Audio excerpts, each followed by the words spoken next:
"We need fresh perspectives for our next launch," she explained during my termination. "Someone who understands current market trends." My name is Tyler, 41 years old, lead product designer at Arcform Outdoor Gear in Minneapolis for 7 years. Or at least I was until that Thursday morning when Elena called me into her office with Heather from Human Resources already seated beside her. I'd felt it coming for months, ever since Elena took over as creative director, bringing her glossy magazine aesthetic to our rugged outdoor brand. Everything I designed, practical, durable, built for actual mountains, suddenly wasn't forward-thinking enough. "Your work lacks the innovation we need moving forward," Elena continued, sliding the termination papers toward me with perfectly manicured nails that had never gripped a climbing rope. I nodded, kept my face neutral. 7 years of my designs had built this company's reputation among serious outdoorsmen. The Pathfinder series backpacks were my creation. The modular jacket system that won 2 international design awards. Mine. But none of that mattered now. I thanked her for the feedback, packed my sketchbooks, unplugged my tablet, and walked out. What Elena didn't know, I'd been quietly developing a portfolio on my own time. Designs Arcform had rejected, claiming they were too experimental or not aligned with our demographic. Designs I still believed in. As I drove home, my phone buzzed with a text from Brian in product development. This place just made the biggest mistake of its corporate life. I learned design at my grandfather's workbench in Duluth. He made custom wooden canoes, teaching me how function determined form. No wasted space, no superfluous details, just purpose made physical. I carried that philosophy through design school and into my career. When I joined Arcform, they were struggling, good products with poor design execution. I rebuilt their entire aesthetic from the ground up. The CEO back then, James, understood what I was doing. "Make stuff that works first, looks good second," he'd said. "The people who actually use our gear will notice." He was right. Within 3 years, our sales had doubled. Outdoor enthusiasts trusted the brand because the product solved real problems. The Pathfinder backpack line balanced weight distribution so perfectly that professional guides specifically requested them for extended treks. The thermal shift jacket system adapted to temperature changes without adding bulk, award-winning innovation born from understanding actual needs. Then James retired. The company brought in Vivian as CEO, who hired Elena from the fashion industry to elevate the brand. Suddenly, meetings were about aesthetic direction rather than performance specs. My designs were questioned, then sidelined. The newer designers, mostly fresh graduates with digital portfolios but no field experience, started getting the prime projects. 3 months ago, I submitted concepts for our next generation of weatherproof gear. Elena dismissed them as uninspired. The following week, I saw her present remarkably similar concepts to the executive team, credited to Justin, her recent hire from a luxury brand. That night, I called Thomas, an old friend who'd moved to Ridgeline Supply, Arcform's biggest competitor, as their materials specialist. "How's your contract looking these days?" he asked after I explained the situation. "No non-compete," I replied. "James thought they were unethical." Thomas went quiet for a moment. "Interesting. Very interesting."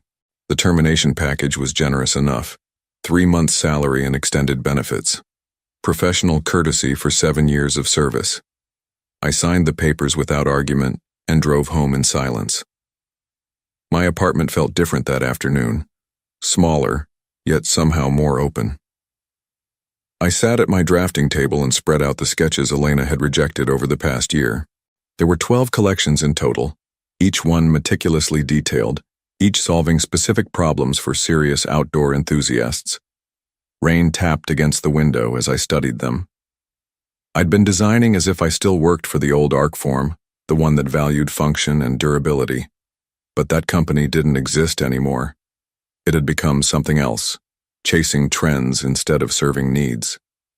My phone rang at 7 p.m. Melissa Hargrove, creative director at Ridgeline Supply. "Thomas mentioned you're available," she said without preamble. "Says you're the real talent behind Arcform's golden years." I said nothing, just waited. "Got anything worth looking at?" she continued. "We're planning our fall collection. Could use some fresh thinking." I looked down at my rejected concepts.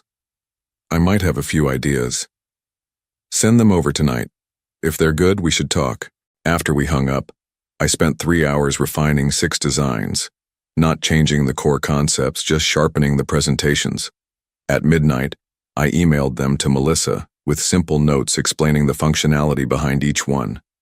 Then I went to bed and slept better than I had in months. The next morning, I woke to an email from Melissa. My office, 10 a.m., bring your contract terms.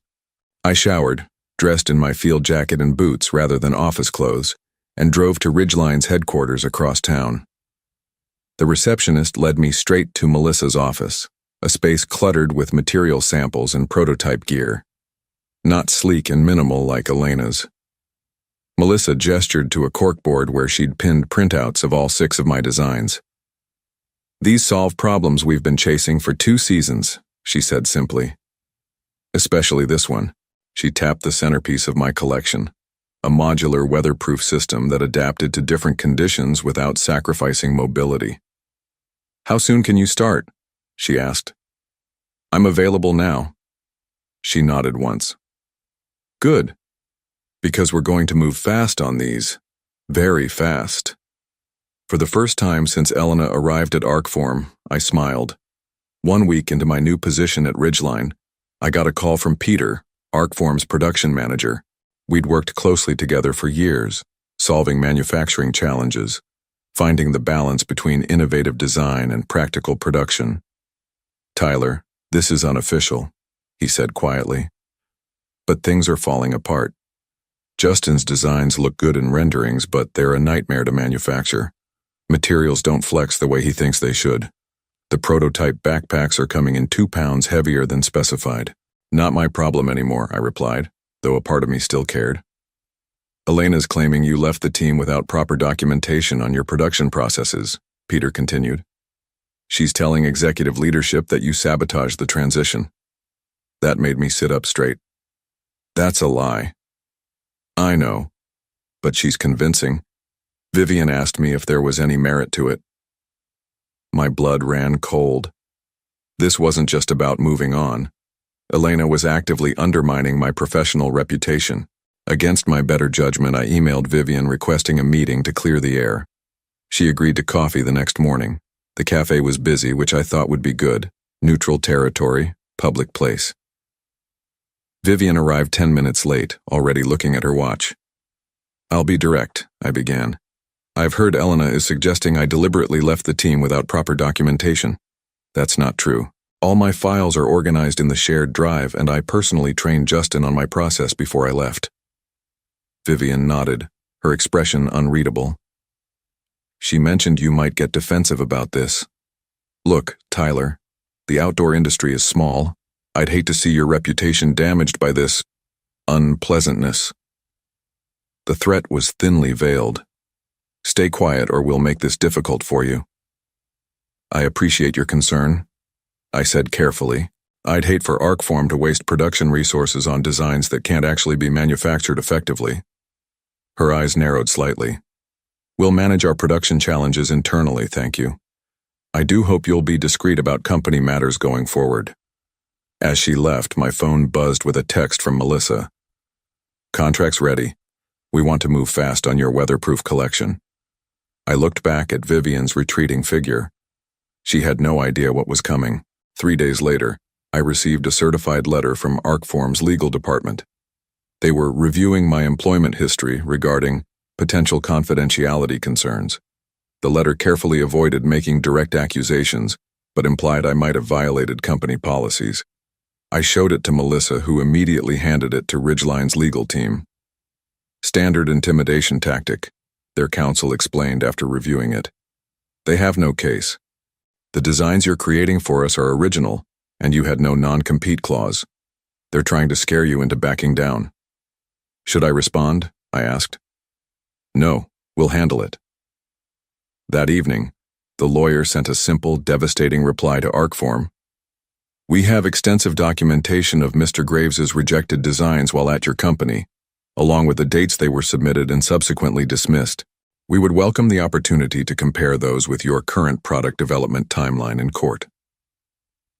2 days passed with no further communication from Arcform. Then Peter called again. "What did you do?" he asked. Elena had a closed-door meeting with legal, and she came out looking like she'd seen a ghost. I said nothing. "Just watch your back," he warned. "She's not giving up."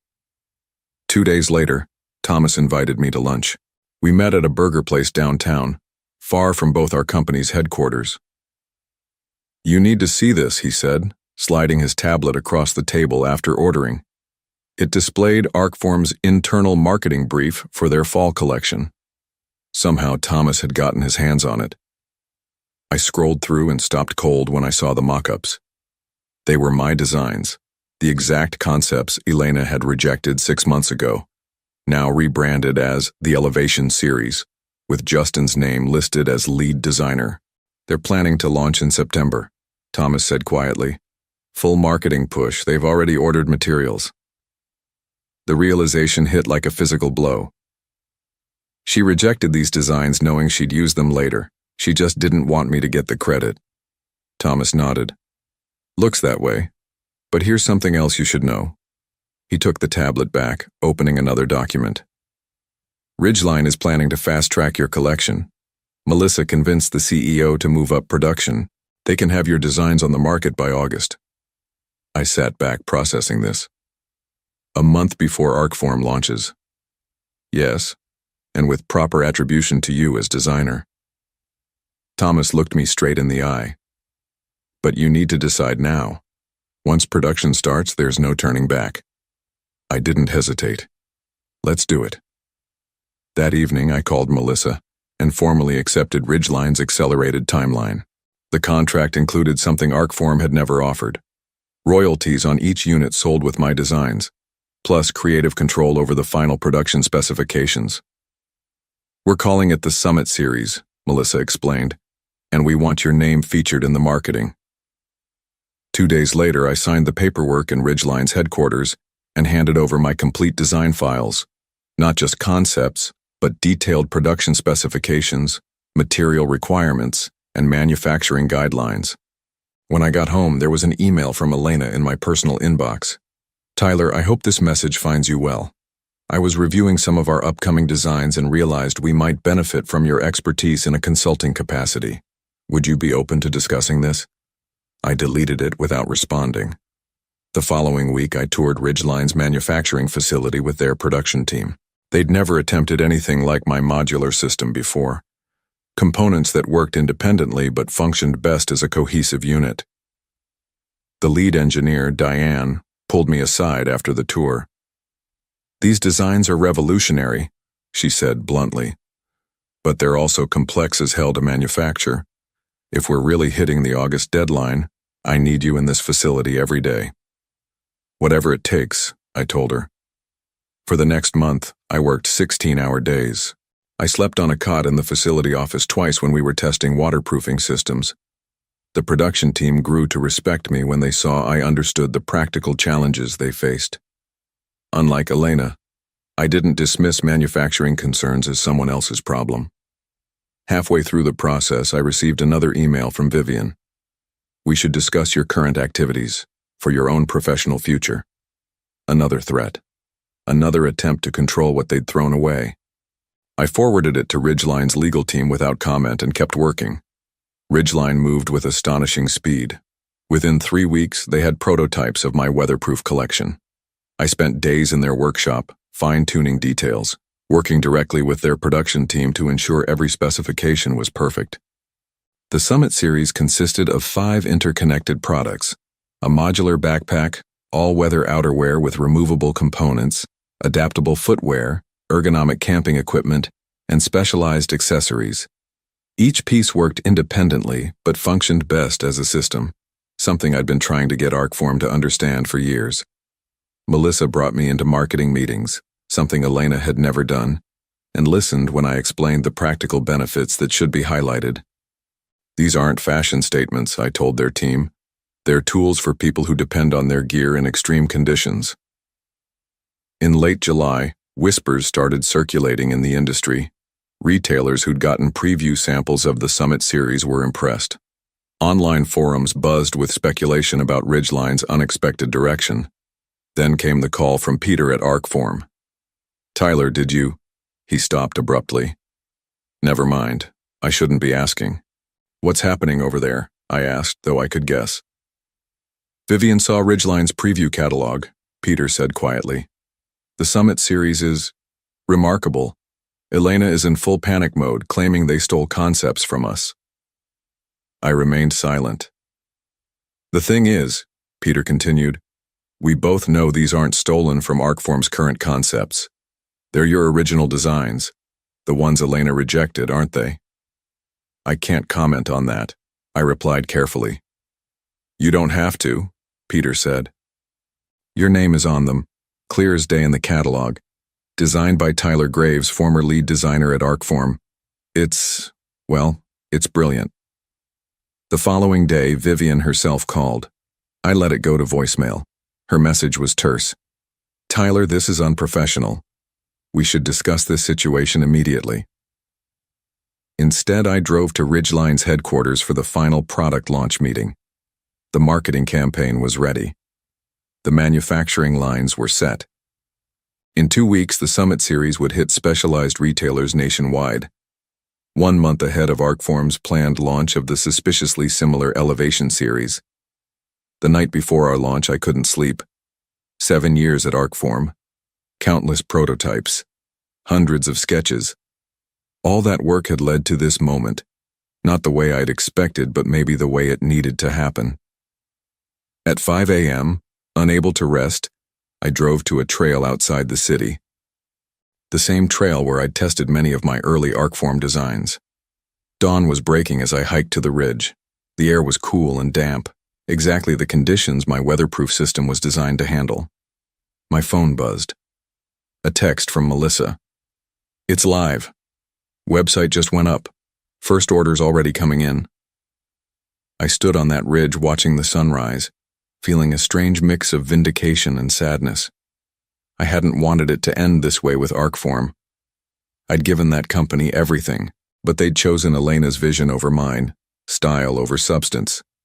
Now the market would decide which approach was right. By the time I hiked back to my car, I had 17 missed calls from unknown numbers. Outdoor journalists, industry bloggers, and gear reviewers all trying to get the story behind Ridgeline's surprising new collection. And one message from Elena: "You've made a serious mistake."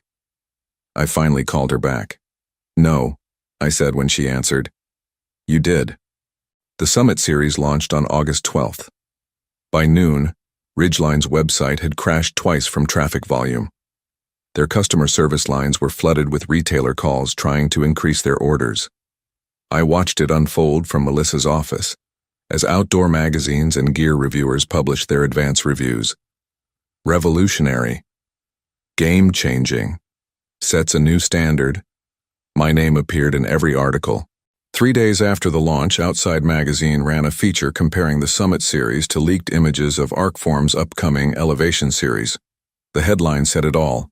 "Separated at birth, the curious case of 2 identical product lines."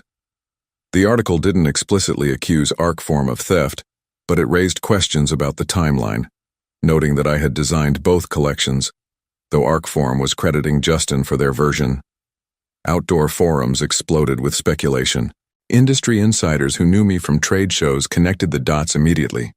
Social media filled with side-by-side comparisons and pointed questions about intellectual property. Vivian called again. This time I answered. "This is completely unacceptable," she began without greeting. "You've deliberately undermined our company." "I designed products for a company that hired me to do exactly that," I replied calmly.